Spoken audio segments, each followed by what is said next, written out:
my team members are in Mumbai, and they have been telling me, that the rain actually there is pretty bad. I hope everyone is, safe and sound. And if you enjoy rains, you might be enjoying rains kind of stuff, right? So today's topic basically is about, technology in ONDC, right? It is something, so ingrained in us because we are a tech company. Plotch.ai is a technology company, and therefore we develop a lot of technology related to ONDC. We have been part of ONDC journey since the very early days when ONDC started. So a lot of things we have picked up along the journey. A lot of knowledge that we have picked up along the journey. So we, by the nature that we have gone through the journey, we have a lot of knowledge about ONDC technology, and we thought, let's share it with the audience. We believe the ethos of ONDC is to share, to work together, to come as a community, to basically exchange ideas, to become better, right? The whole idea is that the nation is coming together. I bring something on the table, you bring something on the table, and therefore we we create a very good, a great network, which basically is beneficial to everyone, right? So that's the ethos that we have taken, and we thought, let's share whatever we have done, whatever we know, to everyone. Now, although we are sharing it, to you, the technology in detail, please refer to ONDC as the golden truth and as the golden spec, right? So I don't want to come here and say that this is we can make mistake, right? So I just want to lay that out. Please refer to ONDC specification, ONDC protocol. That is the golden truth. What we are presenting is what we know, and we can be wrong, right? So that's something I thought I'll just put that out as a disclosure while I take you through the ONDC tech architecture, right? So in this, basically, we will learn a lot about technology. So this is about this for techies. If you are coming here, if you're thinking of building something in ONDC technology, ONDC network using ONDC protocol, and if you want to get your hands dirty, these sessions that we are going to do, this is part one of the session that we're doing. These sessions are going to be, I believe that going to be extremely helpful for you guys. If you are product managers, it might give you a very different point of view about how to, create flows in a product and those kind of stuff. If you are a business leader, it might give you ideas about what to expect and how can you create innovation in ONDC by looking at the intricacies of ONDC, the nuts and bolts of ONDC, right? So it may be beneficial to multiple folks, but definitely this is going to be a tech heavy session. It is going to go deep into a lot of stuff, which may, for non-techies, it may be just Greek letters, but we will try to simplify the whatever we present, so that you can take it. Even if you are coming up with a very very basic knowledge of tech, you can take at least basics of ONDC. So with that, basically, I'll go ahead now. Little bit about Plotch. A lot of people talk to us what Plotch is. Now Plotch is the largest ONDC Rails infrastructure, right? Now, when we say ONDC Rails, a lot of people ask me what do we mean by that, right? So if you know about ONDC, right? So let me get to this architecture, which I show is almost all the presentations that I do. Is It is a network. So ONDC is a network, right? And you may realize that actually it is not just a network. It is actually becoming a network of networks, right? It is a two-sided network. Now, on the one side, the buyer apps are bringing the whole nation into the network, right? 50 crore, 70 crore, whatever numbers, but these are large numbers. Like the whole population is sort of coming from the buyer app side. On the another side, the whole SMEs, the 10 crore, 5 crore SMEs are coming on from the seller app side, right? for this gigantic, population on the both side to come together and do transactions, right? And seamlessly without any friction. It requires very strong technology backbone. It requires, fine tuning of a lot of things that we are, building kind of stuff. While we are, the ONDC, itself, I think is about 2 years old. I believe that, the nuts and bolts are still, the fine tuning is still, it still has to be done. And therefore, because this is not a simple activity, this is not something that we can imagine that everything will function smoothly from the day one or in such early days, right? But it is interesting. I keep saying in all my webinars, I believe this is the eighth wonder of the world, uh, after, seven wonders of the world that we already have. But the eighth wonder is a digital wonder, and that wonder is ONDC. Right. So what we are providing is software suite of products which create and help all these, buyers and sellers to come together and do transactions. And these are basically collection of suite of products that we built. And therefore, and through the journey, if you attend all the sessions, you will realize that, I'll try to connect what we have built with, what ONDC network and protocol is, and connect the dots here, right?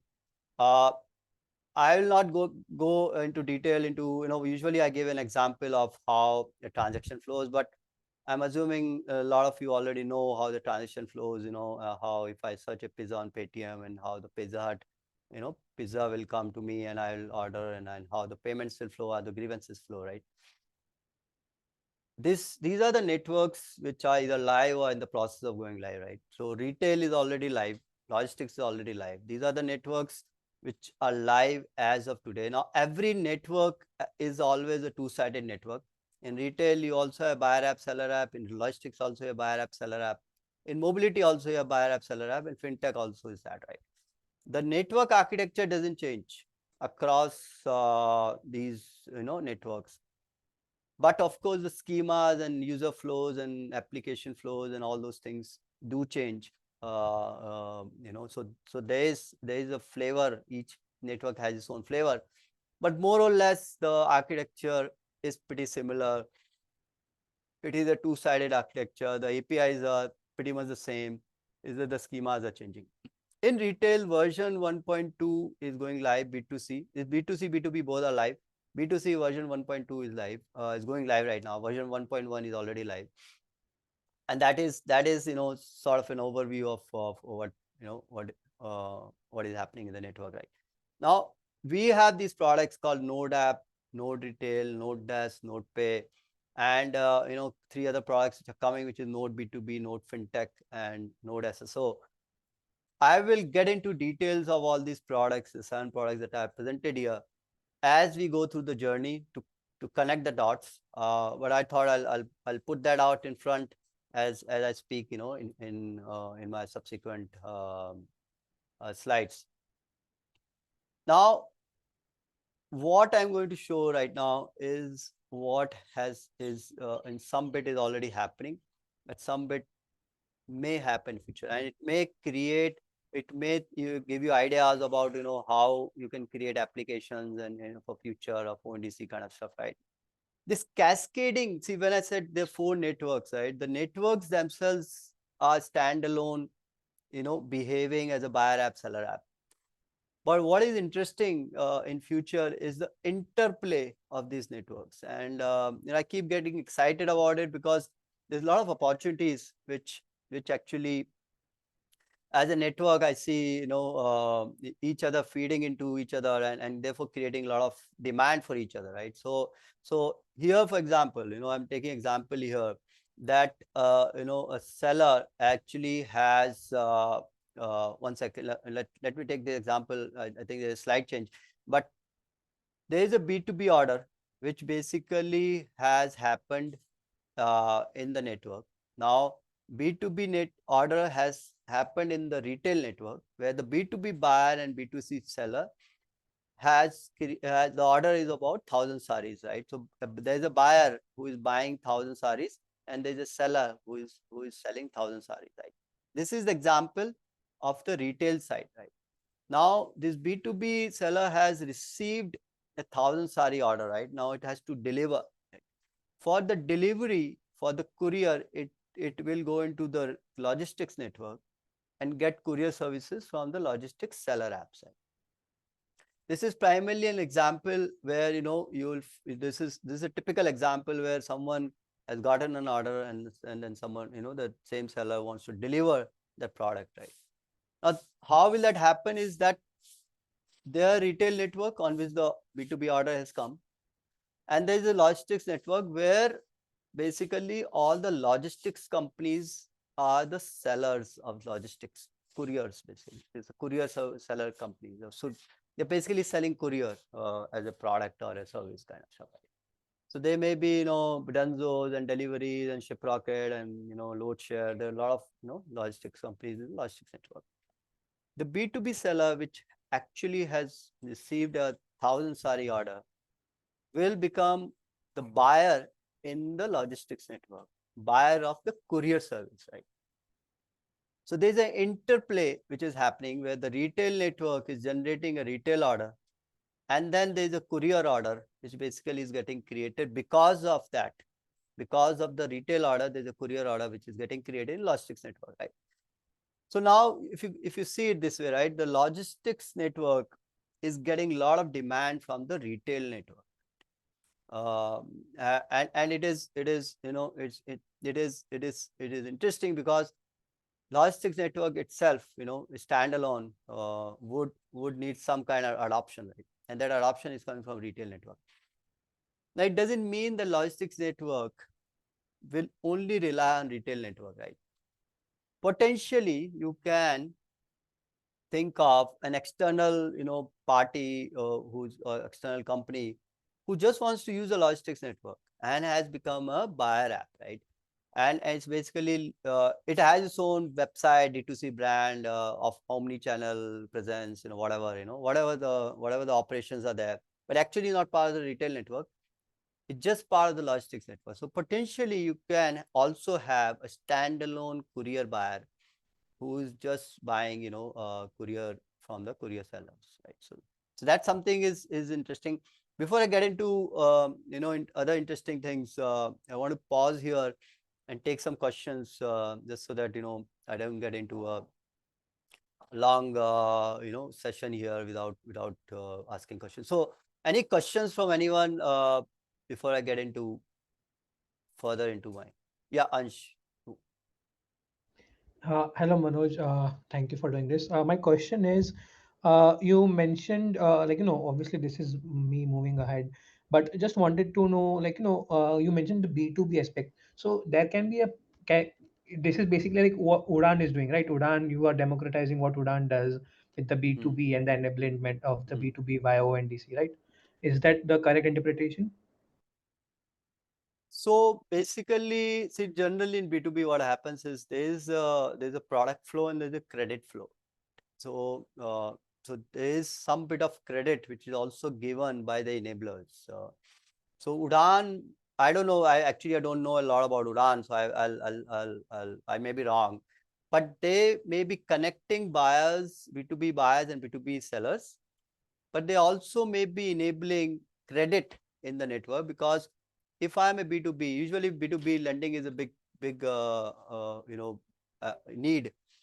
That if I'm a buyer, and I'll talk about the lending part because that is the next slide that I already have. But credit is a big piece, and yes, the whole 9 yards of B2B with product flow, with you doing the matchmaking, right, of the buyer and the seller, enabling the delivery, because I think Udan was also enabling the deliveries and providing logistic services for the sellers. So enabling the logistic service and enabling credit, right? These three big pieces is actually the part of the next 2-3 slides that I already have. So I'll talk about that. But yes, the short answer is yes. Yeah, I had this interpretation where, I could facilitate the B2B aspect using the retail, the selling and the buying process, and then maybe integrate the logistic B2B as well into my app, and then provide the credit part of it using the Oken network. So yeah. Yeah, so Open capabilities are moving to, are also being available in ONDC. So you don't necessarily go to Open, but yes. The connections are right. What you're connecting is right. Yeah, got it. Thank you. Any other questions from anyone? I think I saw some raised hands.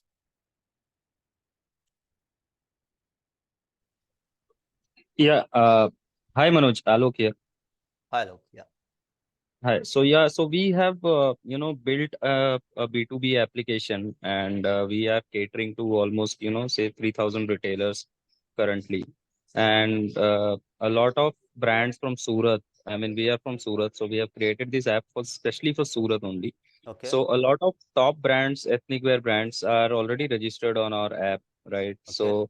So how can we be part of this ONDC network and can create a difference? I mean, we are already catering to retailers. How can ONDC help us in getting? So I'm What? assuming, yeah, sorry, I'm assuming that your 1,000 retailers that you have B2B, right? You Yes, are yes. helping them with how you have a website on which they basically register and then you get We demand for have an them. app. We have an application. Hmm. It's called Dhanda B2B, Okay. right? Where they search for their products and they source from, say, a Lakshmipati or a Kayan or a Subhash Sadi or a Vishal Sadi. So Got it. they Got it. these all sellers are registered with us. So all the retailers, they can search them and purchase from them, right? At a very good price. Okay. So Uh, basically your relationship is with Vimal Saris and Lakshmipati Correct. Saris. Correct. Yes. Yes. So yeah, so basically what you do is you create an seller aggregator app on ONDC, right? You take all these 1,000 B2B sellers that you have, and you basically your pitch to them is that I will get you demand from B2B buyers, right? On ONDC. Okay.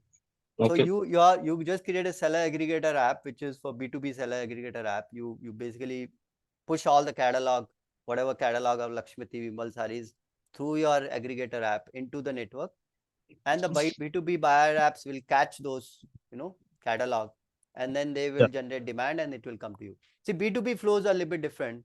I talked about that in my previous webinars. You can look for that. But shortly, there is a request for quote, flow. There is a purchase order flow.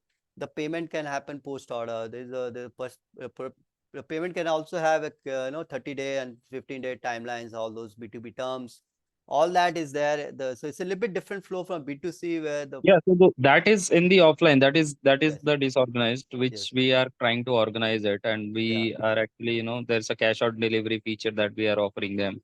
The okay. ecosystem is already made. Hmm.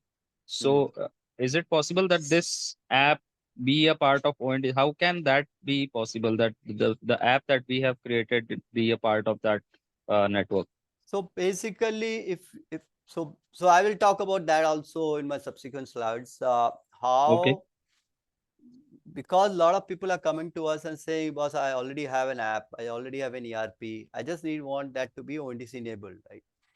Today, the way we are offering our products is that they give you the everything bundled together, and then you use that product which is hosted in our environment, right? okay, Now okay.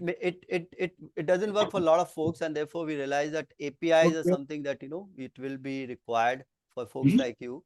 So so we will come up with APIs Right. Yes. shortly. Yes. So Yes. yeah. So That is short the answer is it is possible. You can run your Dhanda B2B app, but make it ONDC enabled. right. Correct. Okay. Thank you. Yeah, Konar, you have a question? Hi, Manoj. Thanks for the session as well. Manoj, just very quickly, I wanted to understand what is the capability of ONDC for cross-border e-commerce, purely focusing on B2B transactions. I mean, could this be used in the near future? Actually, export and import is a use case that ONDC is talking about. as part of the B2B offering, that they have created, right? So import licenses, your Incoterms and all those things has been incorporated in the schemas. Uh, so short answer is yes, ONDC, the way they have come up with the B2B spec, the export and import is a key part of it. Of course, the domestic B2B is there, but export import B2B is also there. All right, thank you. Ansh, do you have any other question before I move? Yeah. So, to work on to build on what you mentioned, like the B2B credit lending terms, all that stuff. Do we have that option of changing the credit terms? Like does the seller app or the buyer app, like who has this control over of this entire logistics or credit enablement, all this kind of stuff? See, payment credit terms is part of the B2B spec, right? Now, you as a seller, can offer basically the payment credit terms and policies can be defined by the seller app themselves, right? So it is part of the spec. If you are referring, the with respect to lending network and all those things, I'm not able to create that connection right now. But if you're just referring to B2B, so yes, there is a terms and condition clause in the ONDC spec for B2B where you specify the credit terms of the B2B transaction. Got it. That clears it up. Thank you very much.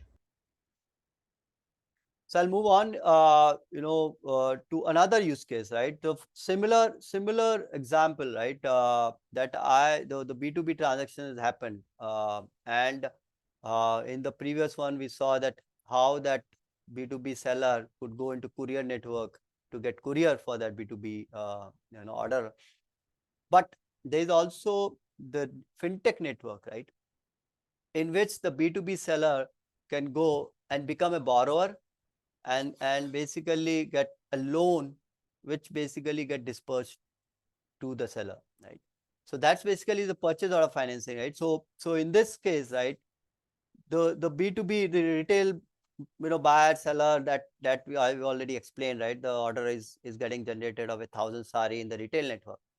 The B2B seller goes with that data, with that transaction, goes into the fintech network and becomes a borrower, right? And says, you know what, I have received a 1,000 sari order. This is a verified order. You can look at it, right? And so I need, whatever, 1 lakh or 2 lakh or 10 lakh rupees loan product. As soon as that is broadcasted in the network, the lenders, your NBFCs, your banks, can push their lending offers, the lending products, whatever they might be offering 10%, 12%, 16%, whatever the rates are, and whatever their short term, long term, long terms, loan terms, whatever periods are there, they will basically push it into into the network, and it will be visible to the borrower. Borrower will choose. There might be KYC and other stuffs which will happen if the GSTN is there. I'm assuming the borrower will have GSTN. So basically with that GSTN, the GST records are pulled by the lender. They might do some underwriting based on the ONDC data and GSTN data and other data they might have, and basically create a offer which basically comes to the borrower, and borrower can choose, and then the whole dispersal, everything is there.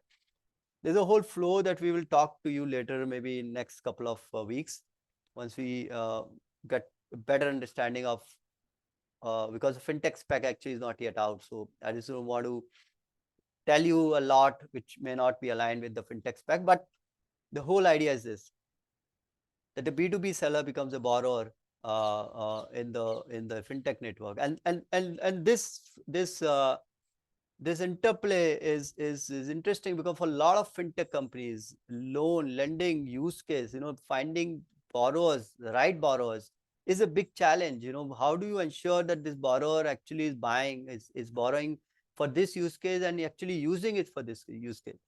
So in this case, basically the data is there, this part of the network data, retail network data, and you can actually verify it kind of stuff, right? So the big, that's a big plus if you are a lender in this network, right? So basically the next flow is that I need to pay to the buyer. The B2B buyer has to pay to B2B seller, right? So it might be that I want a loan for that, right? So basically it's invoice financing kind of stuff.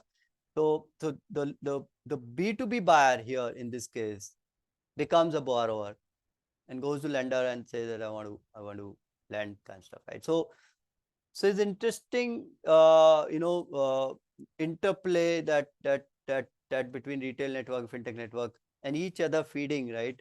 It is because of the fintech network, I can also get a lot of retail orders, B2B orders, right? So in a way, retail fintech network is feeding the retail network, and retail network is feeding the fintech network, and therefore both grow, right? Any questions on that? I don't know if this was clear from what I described. So I thought I'll yeah, Ansh. Yeah, so Oken is also doing some similar stuff. We were just confused about why there are two different offerings. Is ONDC also enabling financing? What's the use of Oken?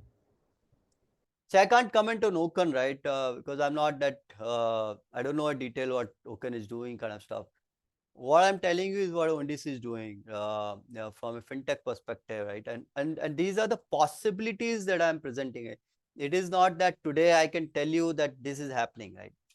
We know logistics and retail, interplay is happening, but the retail and fintech interplay has not yet started, right? So these are the possibilities, but because it happens within courier and the retail and fintech also will happen, right? So yeah, unfortunately I can't comment on the Oken part Got for it. you, but definitely ONDC this thing is happening. Got it.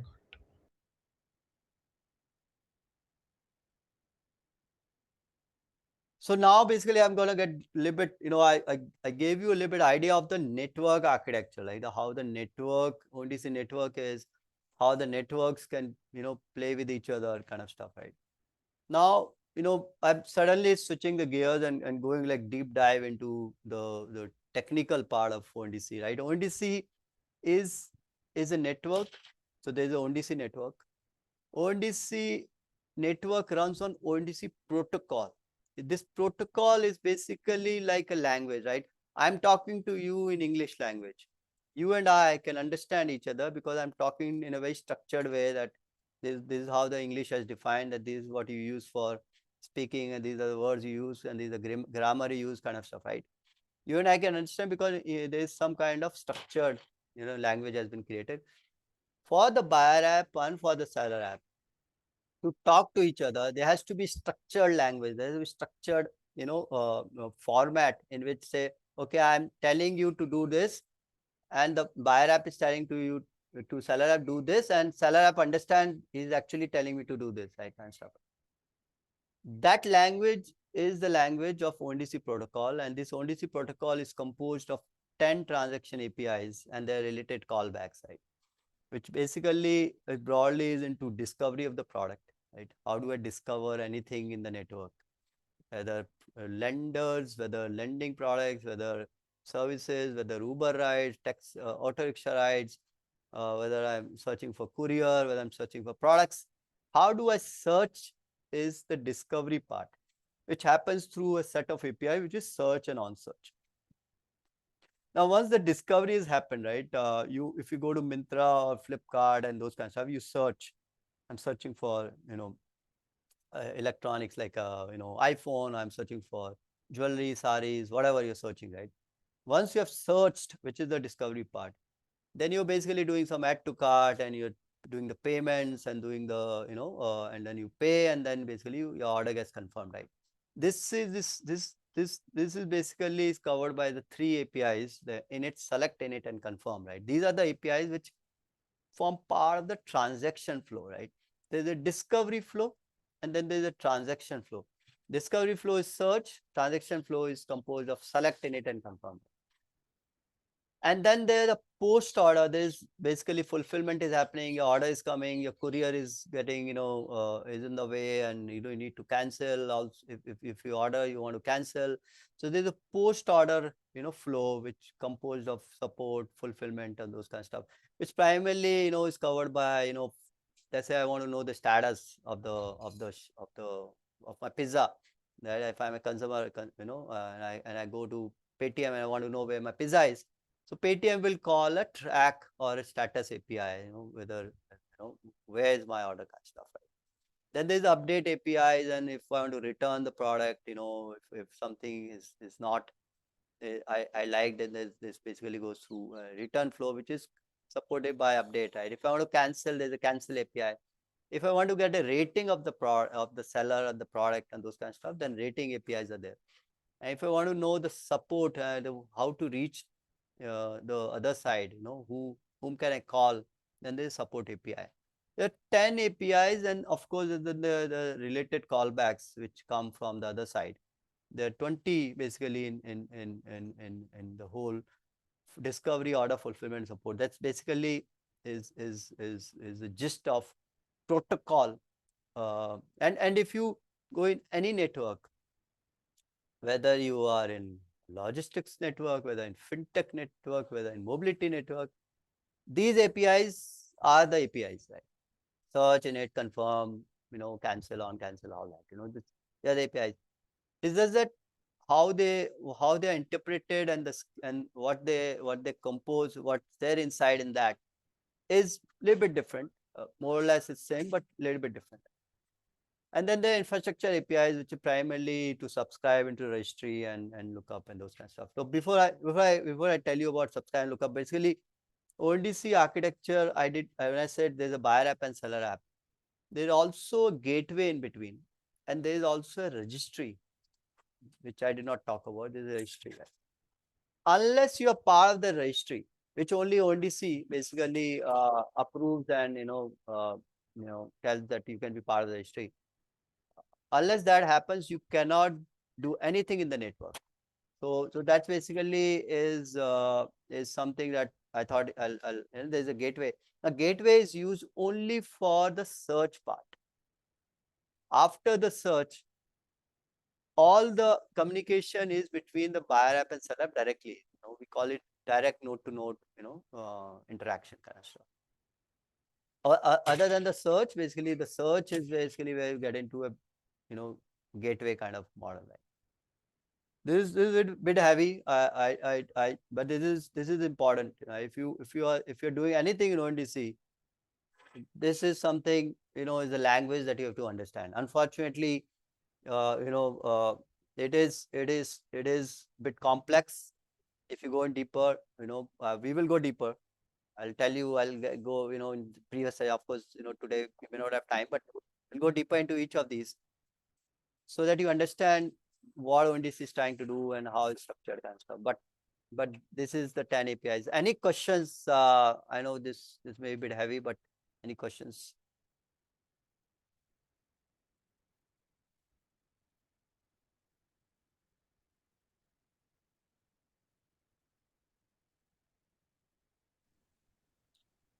So I don't see any hands raised, so any question from you, Yeah, so I have a question here.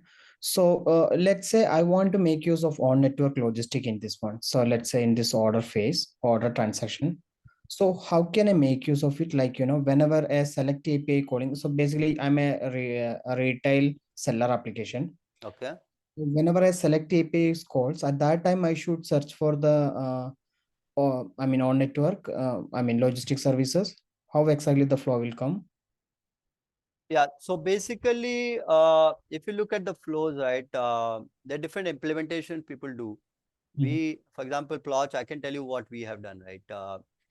We basically, when you're searching, now this I think it applies to a lot of folks, but I'll just say that we are doing it this way, kind of, right? Okay. Any search that you do of any product on any of the Plotch powered by our apps, right? The search, there is no network call which is happening on the network. There is no search and on search happening at that point in time. Because a lot of folks lot of buyer apps are pre-populating the catalog at their end, right? Because see, imagine if you are searching for pizza, and if I go in the network and start looking for pizza in real time, the data is coming, it has latencies. The customers, will say, what is happening? I am not used to like 1 second, 2 second latencies on display, right? The latencies cannot be more than 100 millisecond for you to display a pizza kind of stuff, right? So, so therefore, a lot of buyer apps do a morning search. They basically, do they will ask the network, do you have any catalog? And network seller apps will say, here's the catalog kind of stuff. Here's my catalog. They take that catalog, cache it, and then all the, the searches are happening in the local cache of the buyer app. Now, the select, right? Now, select is intended to be a add to cart equivalent, right? If I am doing an add to cart, right, it basically, would fire a select. In our implementation, we have not done that. Now, reason is that we want to minimize the latency in the flow of the customer's journey, right? So basically we delay a lot of these calls till the end of the funnel of the journey of a transaction, right? So add to cart is happening. We assume that the product. See, usually you will do select call and init calls to check, whether the product price has changed or not, whether the inventory has changed or not, right? To communicate the address of the customer, right? To tell, whether the basically to communicate the address of the customer. Primarily these 3-4 things is what you want to sync with the other side during the transaction flow. Right? So we basically, when you're doing add to cart, we assume that the product price and this the inventory is there. So you get the flow. Once you reach the final checkout page, is the when we and once you add an address, is when we do the select call. Now the select call it has basically the location, GPS location of the customer, which goes to the seller app, and the seller app will tell then whether the product that I bought is serviceable or not. Whether there is a delivery agent available, whether it's serviceable or not, whether I can deliver or not, those kinds of stuff, right? So if they say that's not deliverable, then basically there's an error message that thrown out that this product is not currently deliverable. If you go to pin code app, for example, you'll also see that flow that they are saying, you'll see that let me fetch delivery options for you and those kinds of stuff. And that's where they are firing the select API and this.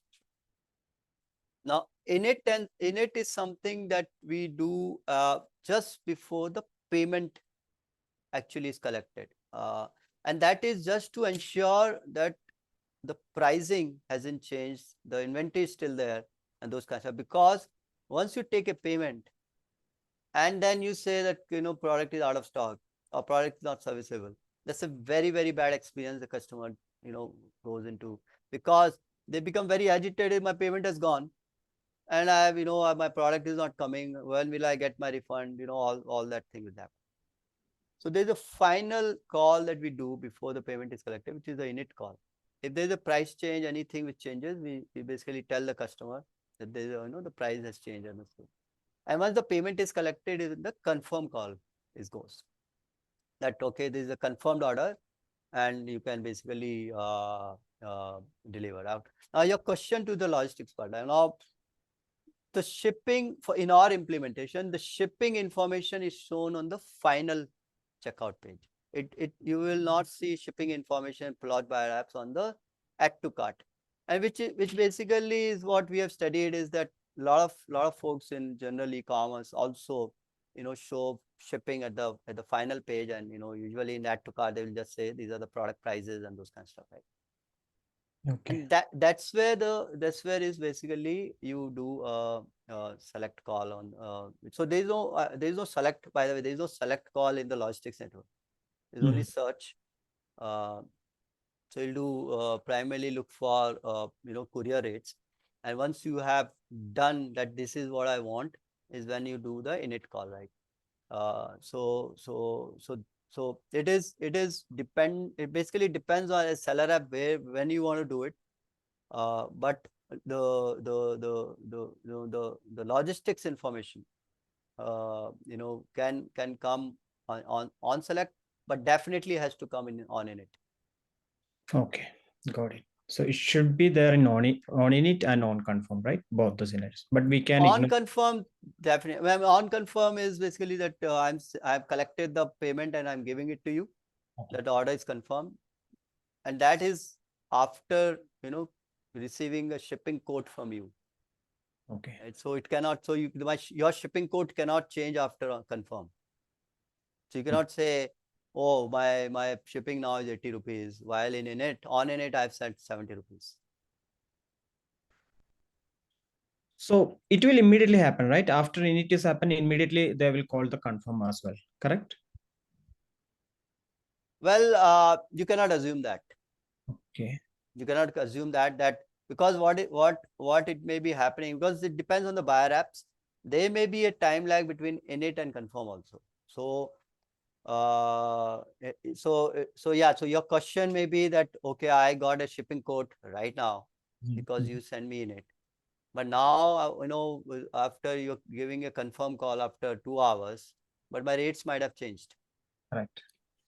Right. In that case, basically, those are edge cases. You can say that there's a knack. You will have to knack that order. There's a hack and knack concept in ONDC where you say that I will not take this order kind of stuff because my shipping changes has been done. There's a different shipping that I have. It is Okay. of course a bad experience. You want to avoid that. Usually we have not seen a lot of latencies between init and confirm. That's why we actually do init just before you do the payment. Okay, got it. We do that because we just want to avoid that situation. Yeah, right. Okay, thank you. I Thank don't you. know. I gave a very long-winded answer, but I hope you Yeah, I could. understood. I got the idea. Thank you. Any other question? Yes, Ansh.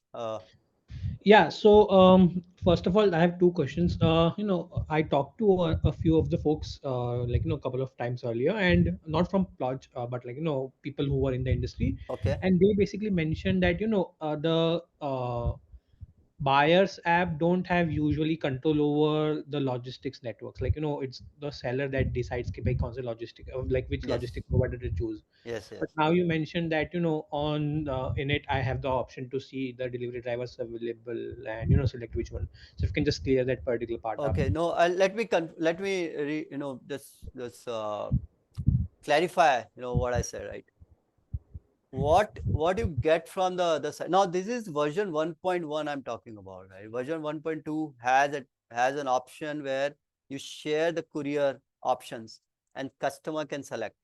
So whomever you're talking to is probably talking about version 1.1 and not version 1.2, because version 1.2 you actually show to customer, you can actually show to customer standard delivery, express delivery, and those kind of stuff, right? Even pickup options. You can also say if you want to pick up from a nearest store, that also option is there in version 1.2, but not in version 1.1, right? When I said delivery, which is respect to version 1.1, is that it just telling that I cannot I don't have any courier to fulfill this order, or I cannot service this order, because it may be happen that it may happen that I have a 3 kilometer radius in which I can deliver, but the order is coming from a customer which is 5 kilometer from me, right? So it's just saying that I cannot service this order. It's not showing, it's not giving any courier options and those kind of stuff. Yeah, so to add to that part, isn't that a bad UX for the consumer?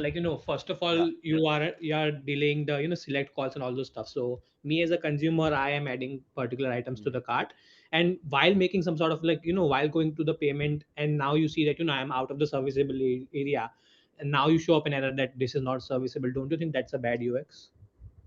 See, I'll tell you the SCR error. Basically, the two errors primarily, the three errors primarily we see in the network when we look at network health, right? One is the SCR error, which is a serviceability error. One is a OS error, which is out of stock error, and one is the RUA error, which is the resource unavailable error, right? So these three primary errors, right? SCR error is minimized. There's a lot of bad experience which used to happen before, and a lot of people have done good work around it by minimizing the address, because there used to be a lot of mismatch between what the address a customer selects while searching the product and what the address the customer is basically adding at the at the final address at the checkout page, right? So that these two addresses being different, when I'm searching, I'm giving a different address. For example, I gave just a pin code. Let's say I gave a pin code of Bangalore Central 560001. But Bangalore Central is a very wide area, and it is possible that my customer is actually where the center of the pin code might be very far, right? So when they go to the final and they start putting the address, the store, the restaurant, and the customer might be very, very far, right? So what today a lot of people are doing is they're asking the address right in front. When you enter, when you're starting to search, they'll say, please enter your full address.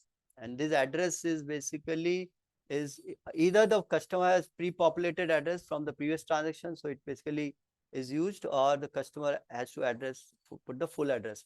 What it does, it minimizes the difference between the address at the search time and address at the checkout time and stuff, right? Now that is one thing that at least we have done to minimize the SCR errors. Now, well, your question is that can I tell the customer right in the cart rather than take them in the final checkout page that this product is unserviceable, kind of stuff, right? Now that is a call that we have, as experience, what we have seen is that by minimizing these, because most of the errors were because of the mismatch between the search and the what address, the SCR has actually have reduced a lot. Right? The of course the it is sort of a, you basically are taking something and giving something, right? So what we are doing is we are making the add to cart flow very, very fast. Right? Basically, because there's no network call going, add to cart actually is very, very fast. Of course the con is that till the checkout happens, the address, the serviceability may get missed, right? So yeah, it's a pretty much a call that we have taken. There's no wrong and right answer. Some people do select calls at the add to cart phase, but we used to do that and we have moved away from it because of huge latency issues that we saw in that. Yeah, I know there is no right and wrong answer. I just wanted to your perspective about why you took this UX call. Sorry, na, this is another question. So a lot of people also actually told me that ONDC aims at only allowing a single buyer, sorry, single seller on a single app, but now they are allowing to just bootstrap this to allow sellers to register on multiple apps. So a store, let's say a store X will be available on seller app Zomato, seller app Swiggy, seller app Magic Pen, all those kind of stuff.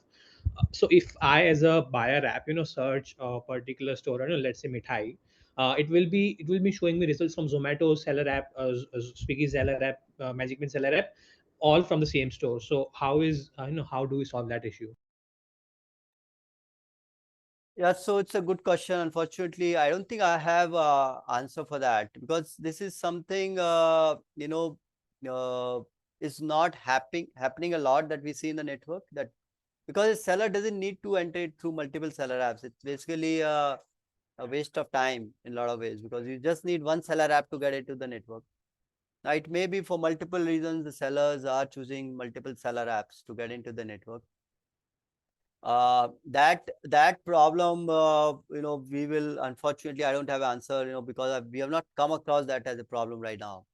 But I'm quite sure there are ways to filter out duplicate sellers and say that I only want to show seller from this particular seller app, or this seller because maybe because of multiple reasons, right? But how to identify duplicacy is through maybe a GST number or other identifiers which are there. Version 1.2. Version 1.2 is much more rich from that perspective. But Ansh, I frankly don't have an answer right now for you to give a good answer. Got it. No issues, no issues. We'll continue this. Like I just wanted to Sure, know, like if the Plotch team is open to consultation, maybe we can get on a call later then, because sure. it's, yeah. No, we can discuss offline also. Yes. So Uh, I'll quickly take you through a lot of other things, but I think we're running out of time here already. You have only 7 minutes out. But primarily, if you look at APIs protocol, right? Primarily async. When we say async, is that if there's a select call which is going from buyer app to seller app, right? The what is synchronous is that you will get an ACK or an ACK. An ACK and NACK is that I have received it and it is fine, that whatever I received is the schema is fine, and whatever there are a lot of checks we do. We primarily do auth and schema checks for ACK level. But the on select, the response to select, can happen with little bit later, right? It is not a synchronous response. So then basically once I've act by the select from the buyer app, the seller app will send on select, and then buyer app will send an ACK or an ACK for that, right? So primarily, if you, this architecture, a lot of people think that I'll send select and I'll get an on select out of it. Just to clarify that there is basically, it is a asynchronous in nature, that if you send select you will get an ACK, then on select may follow a little bit later, and then you have to ACK or NACK it and stuff, right? And basically the structure of the APIs primarily has a context, which we'll go deeper later. It has a message body, which basically again will go deeper. And if there's an error, there's an error block, which might be there, right? So primarily if you look at a very high level, the APIs will have a context, and then message, and then error. All these are in JSON format. So that's what the format is. Auth is a big part of ONDC APIs, how the auth happens and those kind of stuff. And a lot of people get stuck here. I've seen a lot of people struggling. At least it used to happen. I don't know now.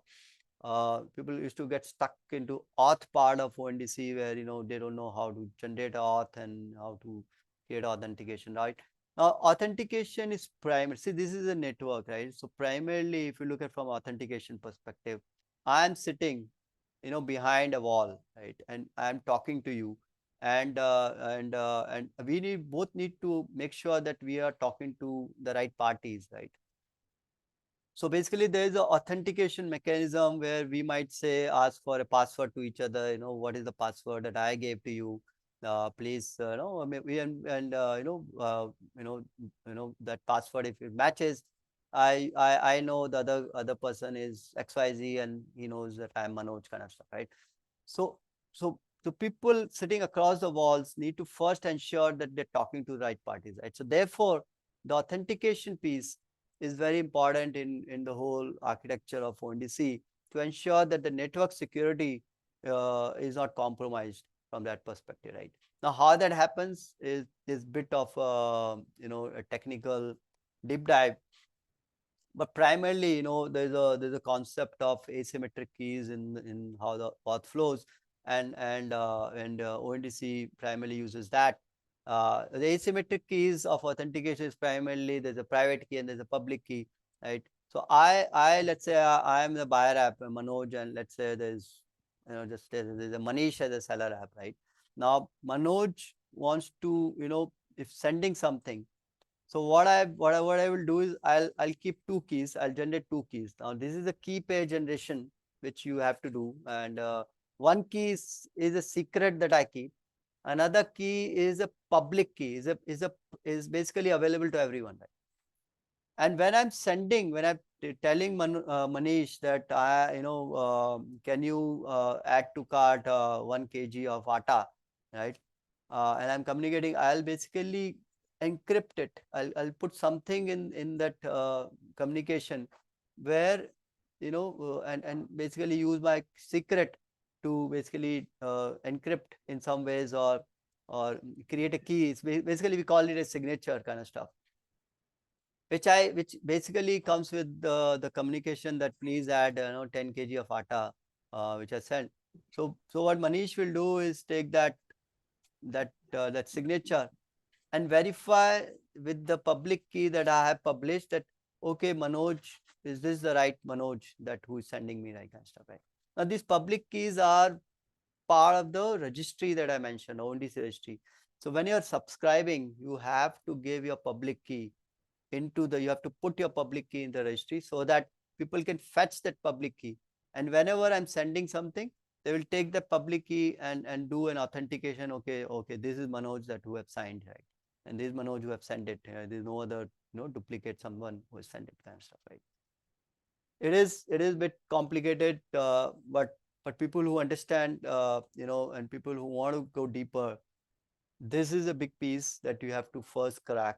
You cannot communicate in ONDC network with anyone unless you make sure that you're signing it right and you're decoding it right.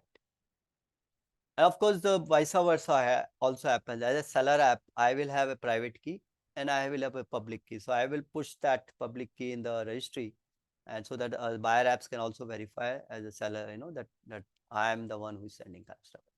It is bit of a jargon, but so basically what we have done is that we have created, now this is where the weaving of the product that I said, that we have products that we will of course tell you what in the context of this whole journey.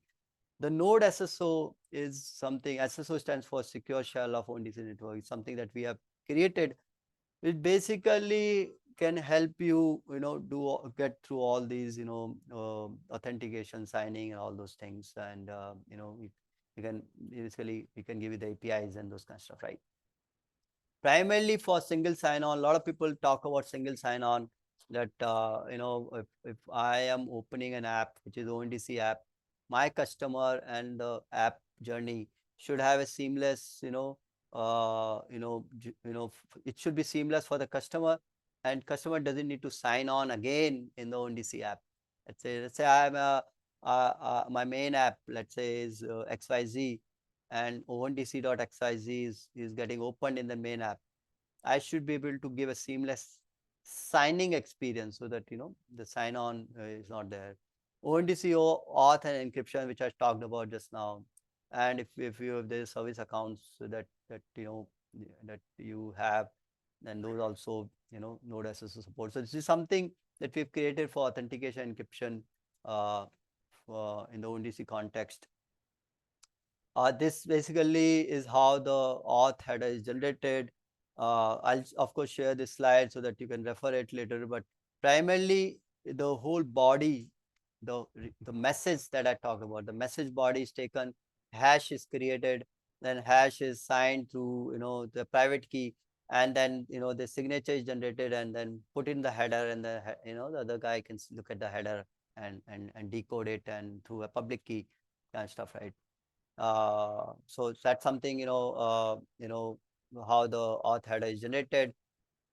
There's of course the whole authentication flow which is happening, when the search is happening, the gateway is authorized, authenticated, the BPP is authenticated. So there's this whole search flow basically starts from BAP giving search to gateway sending it to the BPPs then replying back to on search, and then on search coming back to BAP. All that is authenticated, along with the BG verification kind of stuff. While if there's no BG, which happens in on select and other calls, right? There's completely node to node, which BPP to BAP. There's no gateway involved. The authorization is basically verified only for the BPP. Now the gateway is not verified here, and then BPP verifies BAP kind of stuff, right? So that's basically is something I thought I'll cover very quickly in this. So in this session, basically, we looked at the networks architecture. We looked at how networks come together and do interplay. Then we went into a little bit into protocol. What are the different, APIs that ONDC has? And because authentication is the first, you know, probably the first code you will start writing before you get into the APIs, the authentication flow is something thought I'll let's present here. And we'll running out of time actually, but I'll take last question. Anyone has any question? I think we're Manoj, yeah. hi. Something not related to the tech part of it that we were about up until now, but I just wanted to understand, are there any additional tax considerations that these entities need to keep in mind, So basically there is a whole specifically for taxation. ONDC? Sorry. So you are referring to taxation, right? If I Yes, understand your question. specifically for ONDC. Yeah. So their taxations, see basically in this ONDC framework, the seller is the person who is invoicing the customer, right? The seller app is not invoicing the customer. The buyer app is not invoicing the customer. Is always the seller who is invoicing the customer. So there is a GST when the customer gets the invoice, the GST number and GST implications there are on the seller side. Right? Now this is between the buyer and the seller interaction. Right? The network also has taxation implications. Right? Now these there is a TDS and TCS implication. Right? Now, seller app and buyer can be of two type, right? A seller app can be an aggregator, basically, which means that it aggregating a lot of sellers, which primarily most of the seller apps are today. Or it can be just seller themselves. Seller app doesn't have any seller. The seller is the seller app, right? Which means basically means it's called inventory seller node, network participant, while multi-seller is MSN is what we call for the aggregator model. Right? If BAP is paying anything, because BAP is collecting, the buyer app is collecting the payment and is paying to seller app. If the seller app is of ISN type, they basically have to deduct TDS and TCS. The buyer app has to deduct TDS and TCS.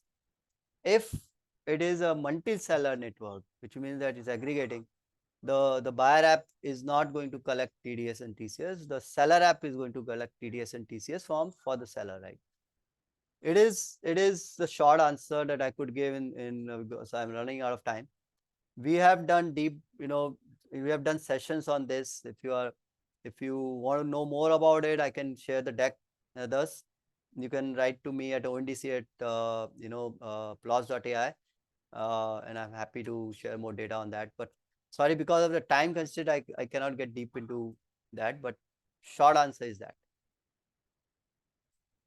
Thank you.